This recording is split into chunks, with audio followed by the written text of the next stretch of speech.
Welcome, welcome. You have tuned in to episode 1 of the WBBL review. Before we get going though, let me set the scene a little bit for this new podcast. My name is Mark Milburn and I am very passionate about raising the profile of the WBBL. I have 2 young daughters, so I do see the immense value of having sporting female role models. And as part of this podcast, I will aim to give a platform for the WBBL issues to be raised, players to be interviewed, new fans to be gained. I am a Newcastle Eagles fan, but do not let that put you off. I am looking forward to going in depth with all teams and players across the entire league. Again, I hope to introduce themes across the season in fortnightly podcasts, including the likes of trophy playoff finals, the impact of the coronavirus, and dealing with injuries. Any other suggestions you have, just get in touch and I'll be able to add them into the schedule. Again, as part of the podcast, we will discuss key matchups, key events, but this episode focuses on the WBBL Cup Final between Nottingham Wildcats and the Leicester Riders. And as you may know, there's been a lot of talk about the WBBL Cup Final in the last few weeks, so we'll delve into that a little bit later on in this podcast, as we are joined by Leicester Riders star Christina Gaskin and Nottingham Wildcats star Siobhan Pryor, and we will discuss the matchup and maybe the key things around that.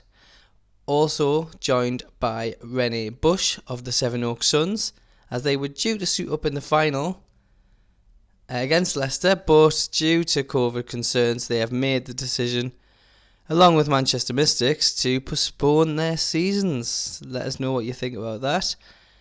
I am about to be joined by Renee Busch as we chat about that decision. Thank you for joining us. No, my pleasure to be here for the first episode. And I'm doing well, thanks. Thanks for having me. So, obviously, the last 10 months has been really difficult for everybody. How have you found it personally? Obviously back in March when it all started, how did you find it then?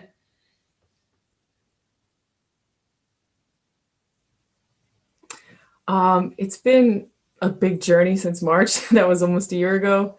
I think initially it was kind of a bit of shock and what is this? And maybe it'll just be a short amount of time. And I just kind of thought of things as, being in the off season. So I'll just work on my game, focus on other things, and we'll be back as normal in September is what I was kind of thinking in March. And then obviously it was a lot more difficult to get going, but then we did get going.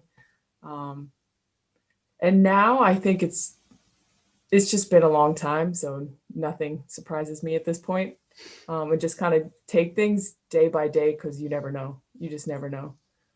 So yeah, how did you feel? I think it was November when Sevenoaks started. How did you feel when kind of that first game back and you got to play basketball again?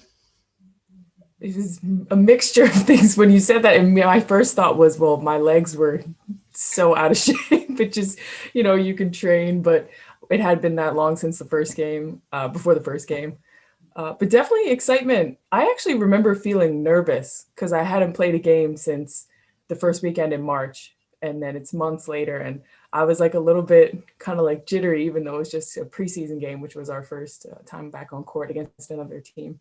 But yeah, you realize how fun it is, how special it is to be able to play. You personally, you started the season really, really well, scoring big numbers in each match. Yeah, which I guess I hadn't done so much in the past. I just worked on my game a lot over the summer, which gave me a lot of confidence, and I also worked on my mental game a lot. Definitely helps, especially being a shooter. It's so mental.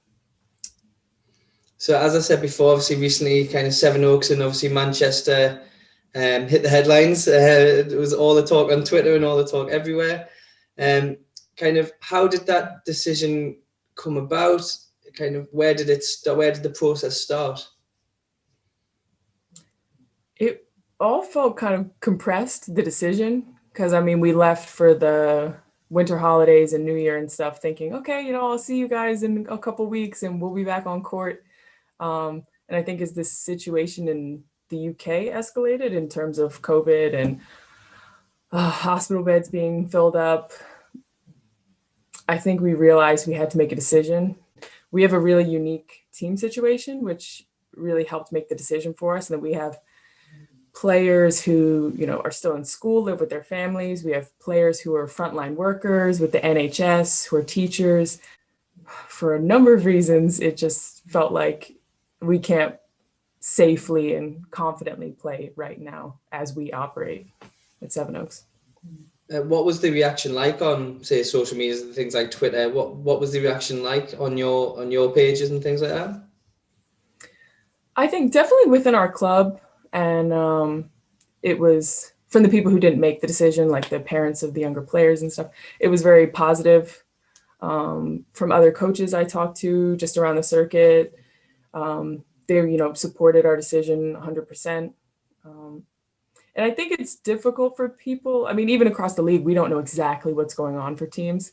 So no one knows exactly what our situation is. So it's difficult for them to know, but I would say it was overwhelmingly positive. And at the end of the day, it's your team's decision. And even the league said that when they heard our player concerns with the current playing situation and safety and things like that. At the end of the day, no one is forcing us to play. So I felt like our decision was respected.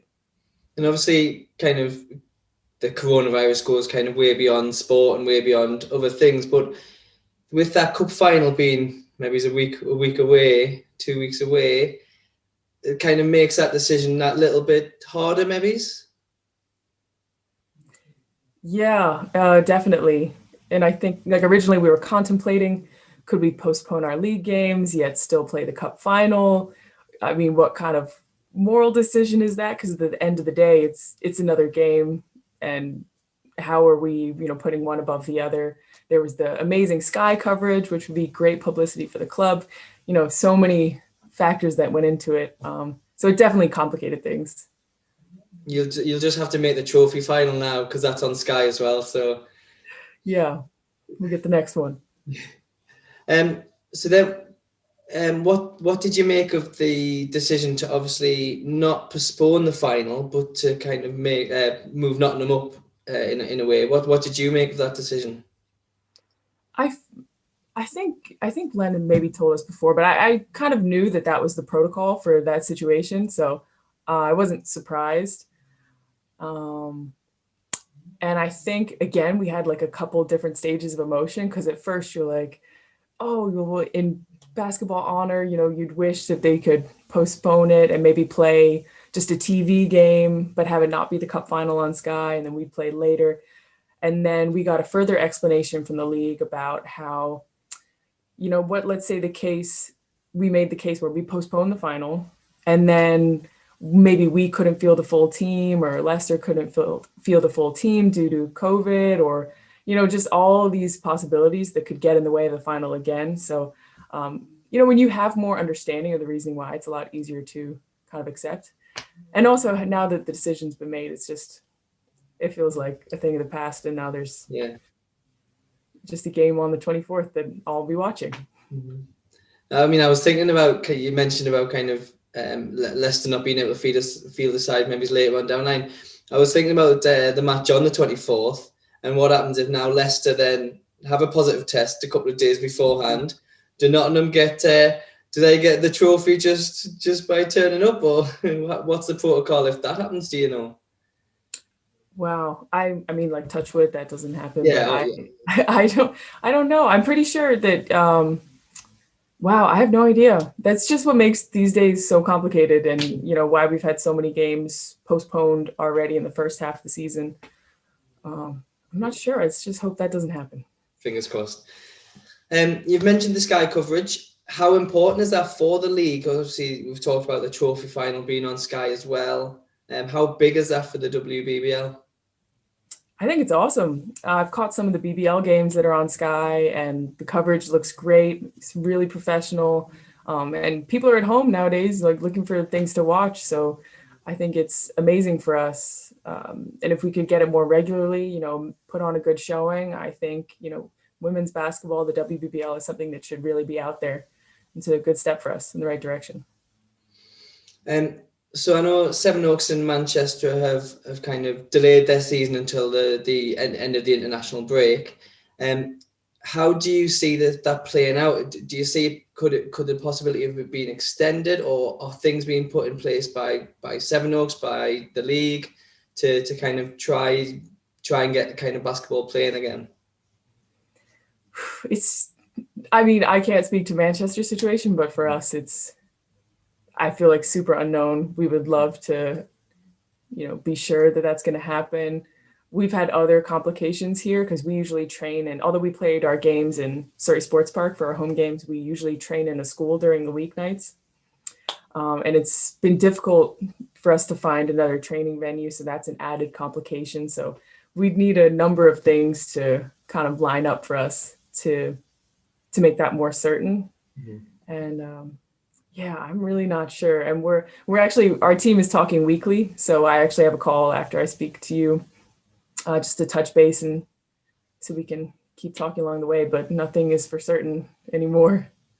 That's just, I think it's across all walks of life, isn't it? It's so unknown. Totally. Myself, I'm a teacher, and schools are very different at the minute and things like that. So it's just, as you said, complicated, crazy times, I think. Seriously, are you virtual at the moment? I'm in school and virtual. We do a bit of both. So it's it's just, I think the times we're living in, unknown. I think that's the word that people have used more often than not. Definitely. But yeah, I really appreciate you joining me today. Obviously, the big game on the 24th, which now Sevenoaks unfortunately are not going to be part of. Have you got a prediction for that game? I thought you might ask me this, so I went and looked, because Nottingham and Leicester have played each other twice this season already, because we haven't played Leicester, but we played Nottingham in the Cup semi before. And they've played two pretty close games. I think it was a 13-point win for Leicester in the Cup, and then a 5-point game in December, at the end of December. I remember watching that one, and Shumpert had a huge game, 8 threes, and their big comeback. Oh, I don't know. I'm hoping it's going to be another thrilling game. Well, both teams won today. Yes. Both Leicester, big wins for them today, and I think Chelsea, Shumpert had another big game today as well. So yeah, I think they're getting closer, aren't they? If they're 13 points to 5 points. For sure. And do it. Gosh, it's going to be a good game. I'll be watching. Okay, again, thank you so much for joining us. I really appreciate it, and I hope to talk to you soon. No problem. Thanks so much for your time, Mark. Thank you. Bye. Thank you. So in what has been a very difficult time for teams up and down the country, I guess not just with basketball, but the WBBL especially, I just want to say I appreciate Renee being so open and so honest about the decision that Sevenoaks felt like they had to make. And it was great to get an insight into that decision and how it came around in that interview with Renee. So I just want to say a huge thank you for that. Let's move on. Let's talk about some of the matches that have been played since the turn of the year. There's only been 3, with some more matches being postponed because of venue issues due to coronavirus, and other matches being postponed, again, COVID-related incidences. Let's talk about Leicester's 2 wins then this weekend. They were playing Caledonia Pride, and they were also playing Newcastle Eagles. So a double weekend, and 2 very comfortable, convincing wins for Leicester as they gear up for that big game next week. Holly Winterburn impressing against Caledonia. 12 points, 5 rebounds, 5 assists and 3 steals. For Caledonia, Pollyanna Story impressed with 17 points of her own. That game actually was Caledonia's first game of the season, so regardless of the result, I'm sure they were just happy to be out there playing a game of basketball.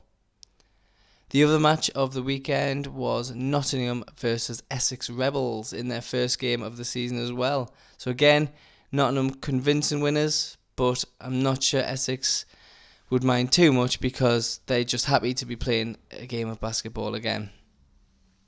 So Nottingham were boosted by the return of Siobhan Pryor, who scored 12 of Nottingham's 98 points as they won 98-67. A double-double from Jasmine Joyner, 17 points, 11 rebounds, continues her incredible form. And again, another MVP performance from Chelsea Shumpert. 16 points, 3 rebounds, 9 assists and 4 steals.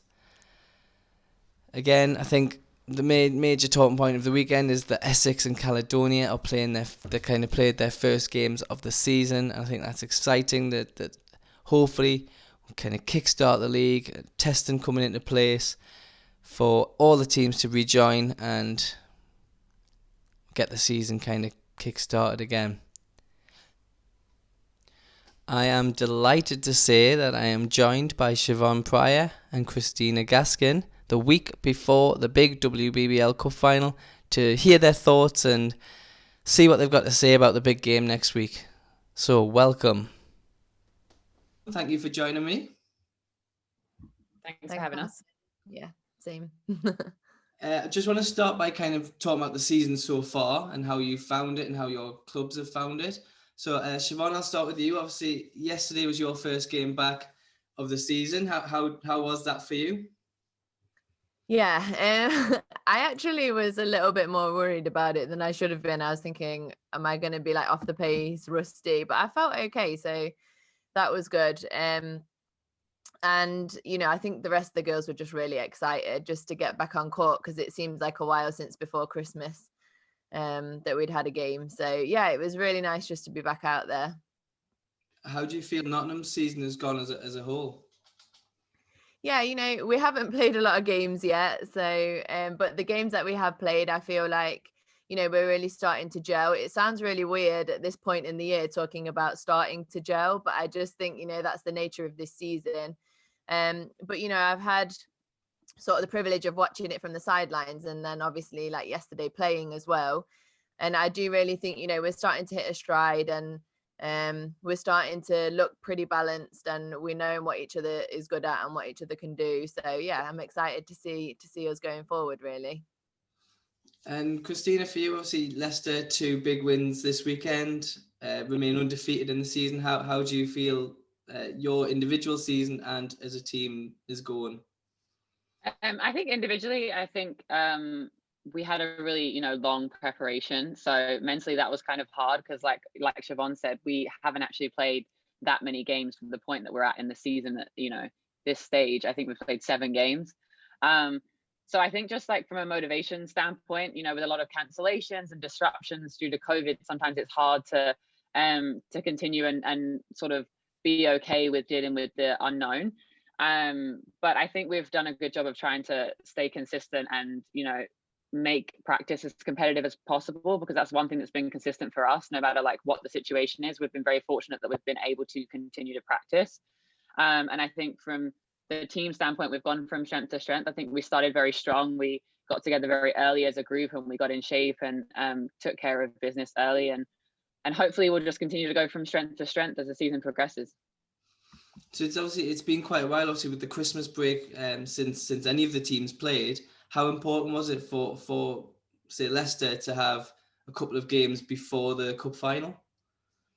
I think it's crucial. I think just because as much as you want to try and mimic a competitive environment in practice every day, that when you play with each other in practice, you don't often get to play with the same lineup that you may get to play with during games. So I think just getting out there on the floor and being able to compete and have the opportunity to also tactically try a few different things, I think is important, because that sort of differs within a competitive environment. So I think it's hugely beneficial.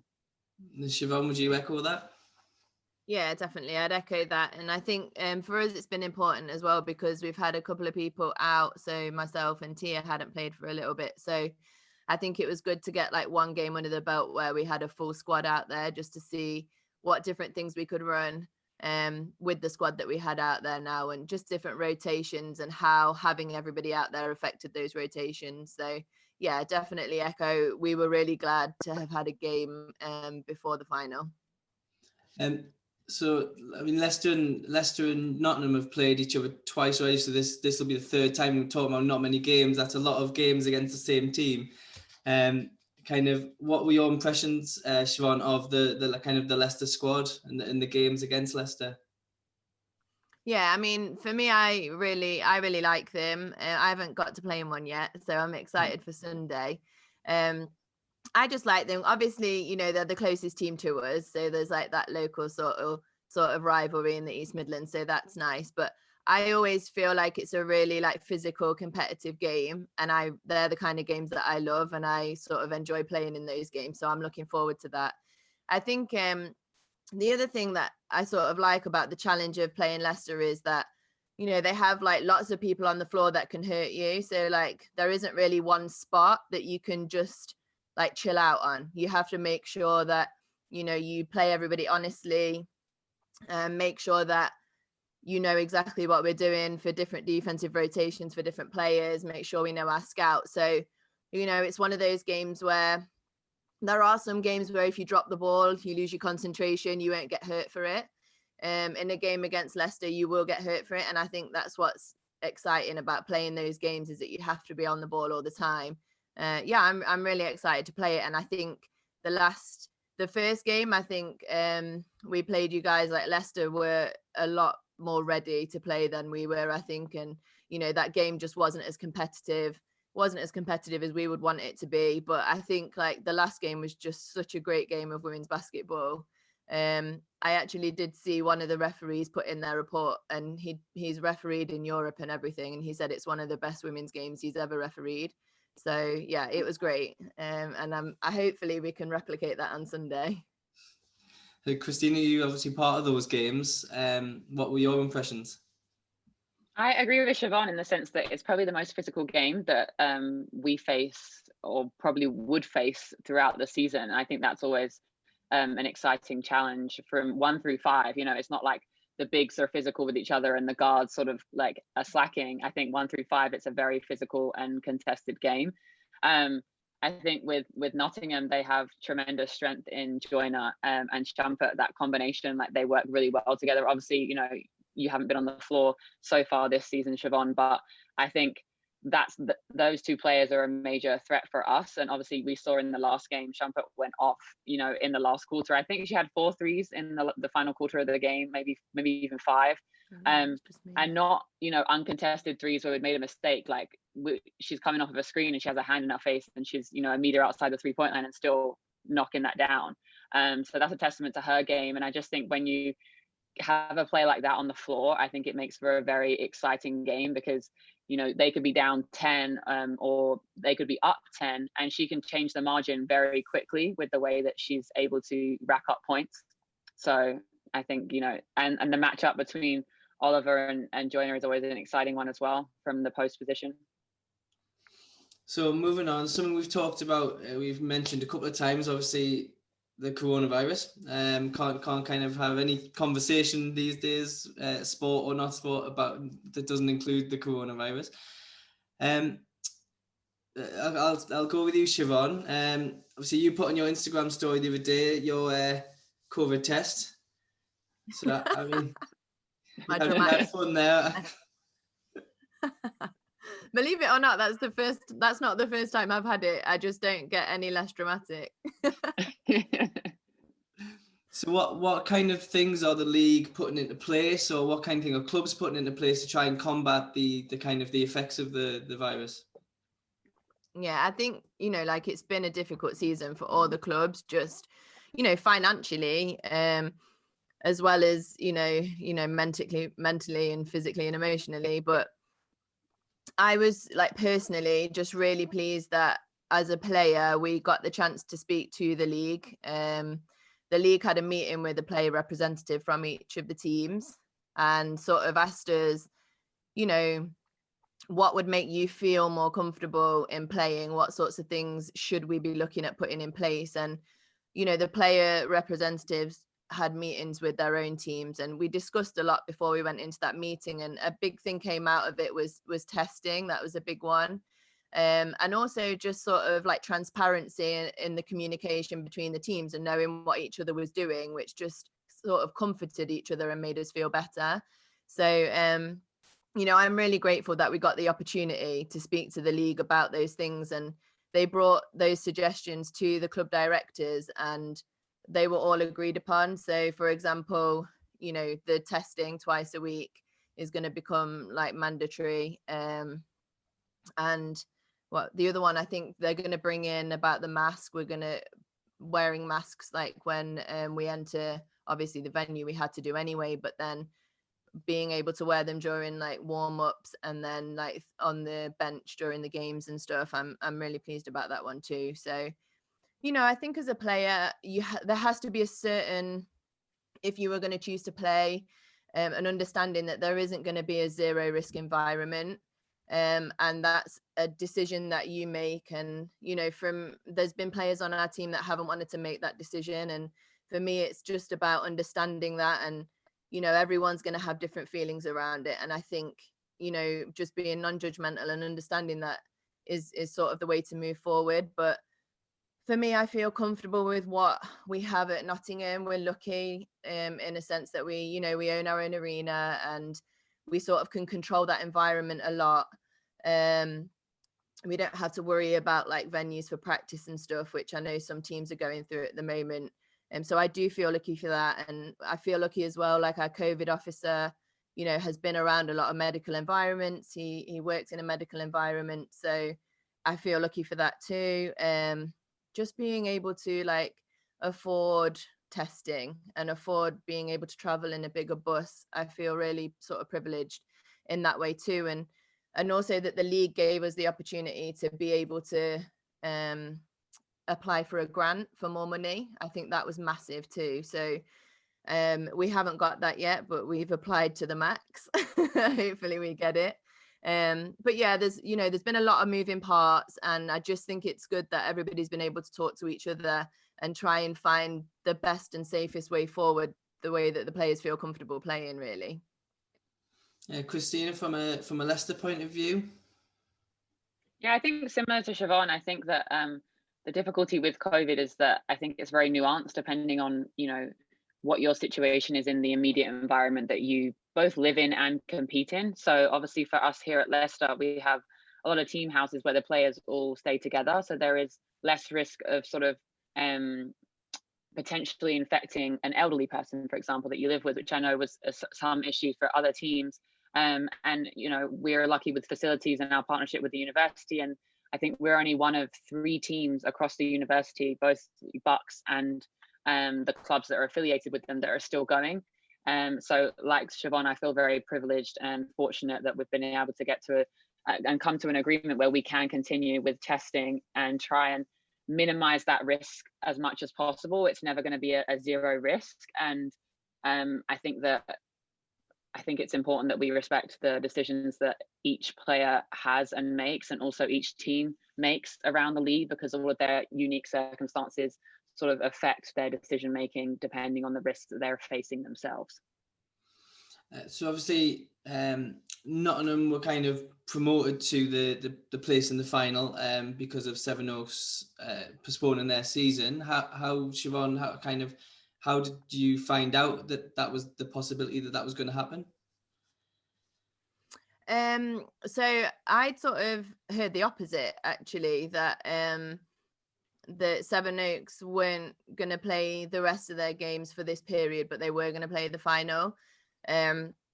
So I actually didn't know even what the rule was about someone pulling out of the final. But then the following week, coming out of the directors meeting that the WBBL had, I sort of heard the news, speaking to our club director, that they had asked to postpone, and that had gone to a vote, and that obviously our club director abstained because he knew that would affect us. But that out of that vote came that there was not going to be a postponement, and that they would go with the rules that had been set out at the start of the season, which was that if for any reason the team that got to the final had to pull out, then the team they beat in the semi-final would then replace them. So yeah, I sort of heard directly after the meeting, you know, it's not the way you want to get into a final. Obviously, we've been in finals before, and, you know, we've played in semi-finals and won and earned our place there. But again, like with this season, it is what it is. It's not ideal. Nothing this season is ideal. And I think for me personally as a player, and for the rest of the players, it's now it's about, we are on that stage. We do have a platform, a unique platform to be able to promote the women's game. And I think the responsibility lies on us and on Leicester to make it a good game and to make it a game that people would, you know, want to engage with and want to watch. It's a unique opportunity to push the game. And I think that's what's important. Yeah, you talk about that kind of that opportunity, and a lot of that is probably the Sky Sports coverage. So Christina, kind of how exciting is that for the league? I think it's huge, and I think, like, you know, to be able to play on that stage and have that exposure is great for the female game. Well, obviously we see that, you know, the men are playing regularly now on Sky Sports in different occasions, and I think that if we can show up and we can put an interesting, entertaining game together for the audience that are going to be watching, then I think it just gives us a greater possibility of being able to secure a bigger contract perhaps next year. And so I agree with Siobhan in the sense that I think that game needed to be played. I can understand Sevenoaks' frustration for not, you know, being able to play in a final that they've made it to, and they've earned their right to. But at the same time, we also operate in a business environment, and I think that that final, you know, offers a unique opportunity for us to promote the women's game. And obviously, I think the kind of camera crews were around the clubs and stuff in the last few weeks, building up to the games and doing like the headshots and things. Kind of, Siobhan, how kind of what was involved in all of that? Yeah, so like obviously Christina's been in finals before as well, so I think I've not had that before going into a final. The stuff that we've had before is like local press, like BBC coming up and stuff, but not like the pre-recorded parts. I think like once I went to Arena Birmingham and did some stuff with the league, but yeah, this stuff was like really fun. It was just like quick. I hate quick fire questions because I like to ramble clearly. And I hate it when people are like, okay, give me your one word answer. And yeah, so, but we did like a lot of one word sort of answers. So like, who's the funniest, who is the best dancer, and all that sort of stuff. So it was good. It was fun. I enjoyed it. The team enjoyed it. So you both mentioned about playing in cup finals. Obviously this time slightly different without a crowd there. But Christina, what is the experience of playing in these big finals like? I think you have to sort of mentally, it sounds a little bit silly, but to treat it like it's any other game. I think when you're a like born competitor, you want to enter any game to win, right? So it should be no different in that aspect. But obviously I'm not naive in sitting here and saying that, you know, the final doesn't add an extra, you know, element of pressure. And I think that that's the exciting thing, because as much as you can prepare tactically, you don't know like whose shots are going to drop on that day, who's going to, you know, have the hot hand, or, you know, who's going to turn up and, you know, like really make the contribution that's different for their team. So I think those aspects are just what makes the game exciting. And the run up to a game, you can do all this preparation and you can tactically put all these offenses in, but, you know, you never know really what's going to happen on the day. Siobhan, do nerves get to you, big finals?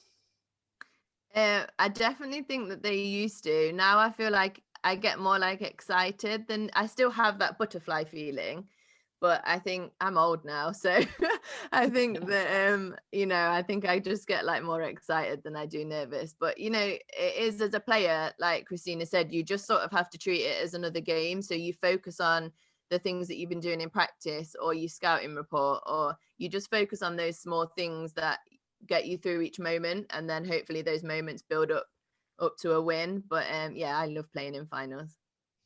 I think also, like, you, as you get older, you channel the sort of butterfly feeling from nervousness, and you just channel it and work out how to, you know, bring positivity from that, rather than feeding into it and downward spiraling like you maybe do when you're a little bit younger and, you know, less mature.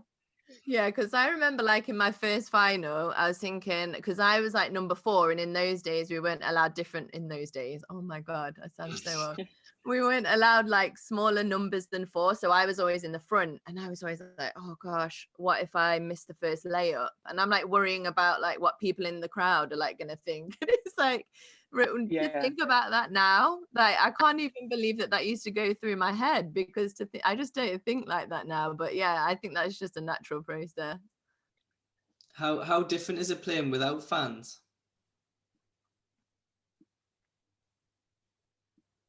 So you'll go. I think that. Sorry, I didn't know who you wanted to. I think that it's been like a strange situation. I don't know if I've necessarily really like realized that much, but I do think that it requires the bench to have to create a little bit more energy and more atmosphere before the game. I tell you, one thing that you do notice is if you walk into an arena that's not playing music, like pre-game music, and you warm up and there's like no sound, no music, there's no crowd, there's no like background sort of white noise going on, then it can feel really odd because it can kind of feel like, okay, what's the difference now between practice? There's like not that much of a difference. But then on a positive side, not that I'm one of these people, but obviously for some people, with the absence of fans, then you're mimicking more of what would be a practice environment, and therefore like perhaps there's more like consistency mentally, and they can feel like they're more calm without the added pressure of, you know, people immediately watching. I'm not sure. Siobhan? Yeah, I feel like I never thought of it that way, actually. That's really true, isn't it? Like it is almost less pressure. Yeah.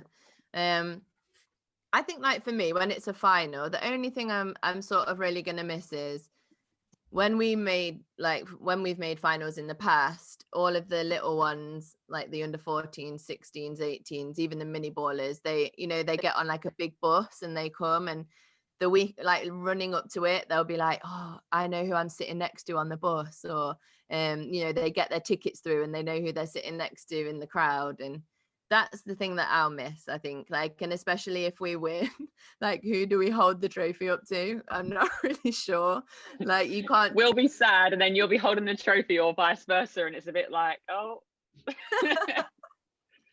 Yeah, exactly. So yeah, that's the thing I'll miss the most, is just like having the kids there, I think, really. Just aim for the Sky Sports camera, you'll be fine. Yeah. We mentioned a couple of matchups as we were talking about the kind of games earlier on the season. But Christina, where do you see the match that kind of won and lost? Where do you see the major battles? I don't know if there's necessarily like one key battle between two players. I think, like Siobhan highlighted, from our perspective, there are multiple players that have stepped up within different games and that can step up and score a lot of points. And so it'll be a case of like understanding where our advantage is on the day, and also understanding, you know, who's performing at the level that we want to be able to, you know, run more plays for them and, you know, have them shoot the ball more, because we have plenty of people that can take and make shots, but it really depends on, you know, how it plays out on the day. But more specifically, obviously, you know, the Oliver Joyner matchup is, you know, a great one. I think a lot of people like watching that matchup, and it's very competitive. Shumpert is a great guard for us, and as you saw in the last game, we had multiple different people have a go at trying to guard her, and I think I saw you comment on Instagram, Siobhan, like, anyone else want to try and guard her? Well, it's hard. I have to do it in practice. No, I can relate. I wouldn't want to be there, to be honest. Like, I'm dreading the day that Jesper says we're going to switch on ball screens. But you know, I think it was hard for us last game because Hannah Robb went down with an ankle injury earlier, and I think that she would probably be a good matchup defensively. I think she's a really good on-ball defender. So yeah, I mean, I don't know, because I don't ever know walking into a game who's going to walk out with, you know, a double and, you know, who's going to, you know, have the most assists. Like, I really couldn't call it from our side. So I want to give you kind of both the opportunity to tell me why your team are going to win then. So Siobhan, I'm going to start with you. Okay, you've got about 30 seconds. I want you to tell me why Nottingham are going to win on Sunday. It's like an elevator pitch. Yeah, I feel like this is like a boxing match. Yeah, come on, let it begin. Should we turn this way? Yeah, like this is gonna just go out, and you are gonna ask this question first, right? It's not just gonna be me here like, well, we're gonna win because of that. People think I'm already competitive. Yeah, I'm just gonna clip this up. I'm just gonna clip this up, and it's just gonna be you talking about how good Nottingham are. Yeah, basically, am I getting set up here? No, okay, 30 seconds. I just think, you know, we've been through a lot these last couple of years, and we've had quite a few players come back to us for the last 3 years, and I just think it's our time. The last time we won a cup final was 2018. You know, so 3 years on. I think it's our time. We've been through a lot. There's been a lot of ups and downs, and we've stuck together through it. Just this year, even. I think we're a really, really balanced team. I think we feed off of each other's energy. I think we're a super physical team, and I think we just complement each other in a lot of areas. And you know, one thing I do know about us is no matter how the game goes, we're just going to fight to the end, and I think that sort of fighting mentality deserves to win, really. You forgot to say you're back playing now. Oh yeah, you really are trying to set me up. Go on then, Christina, 30 seconds. Why are Leicester going to lift the trophy? I think that we have the experience of winning a championship before, and I think that people remember how that feels and they want to feel that way again. I also think that we have a lot of versatility, 1 through 5 at multiple different positions. You know, it's very difficult defensively to draw up a tactical plan for us, because if you take one position away or one element away, then someone will step up in a different position. I think in terms of team cohesion, we've got a lot of players that have returned from having won last year in the trophy final, and they're bringing that mentality every day in practice, and it just increases the competitiveness that we face every day. I think that Jesper is a tremendous coach, and he does a really good job tactically of preparing us for games and understanding exactly what we can expect offensively and defensively. So I think we have as best a shot as we can going into the final, but like I said, anything can happen on the day, and it really comes down to, you know, who makes shots and who gets stops. Yeah, well done, guys. You did really well there. It was good. It was good. I feel like you backed out. Stressed. I feel like you proper sat on the fence at the end after all that. Well, I just didn't want to say that. You know what I said? Today. But I don't know. It's a weird thing to say. I do another soundbite for mine, because I'm like, we deserve to win.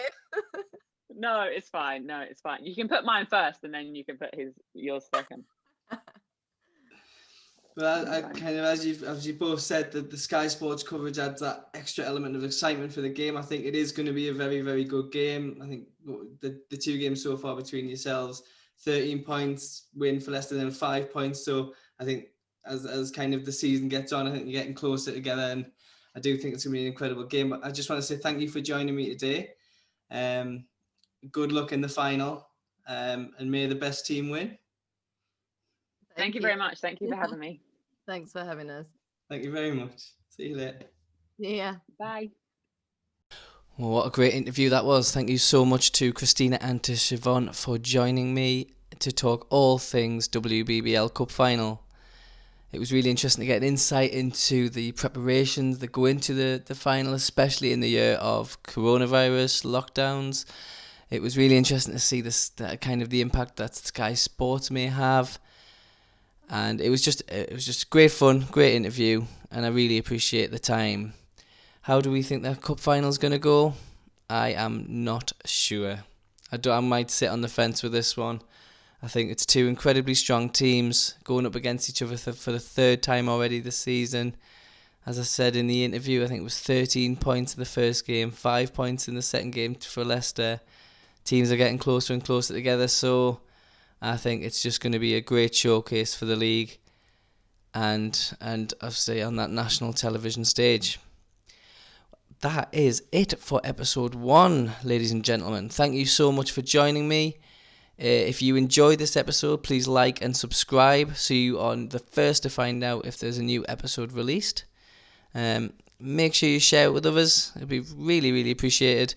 And if you go away with any interesting insight from this, make sure you share it so everyone else can join in. If you want to give me a 5-star rating, I don't even know if that is a thing, but I've heard it's a good thing for podcasts to have. Go and stick that on now. Write a comment. Tell me what you thought of it. Any feedback is greatly appreciated. And I will see you next time on the 1st of February for the next instalment of the WBBL Review.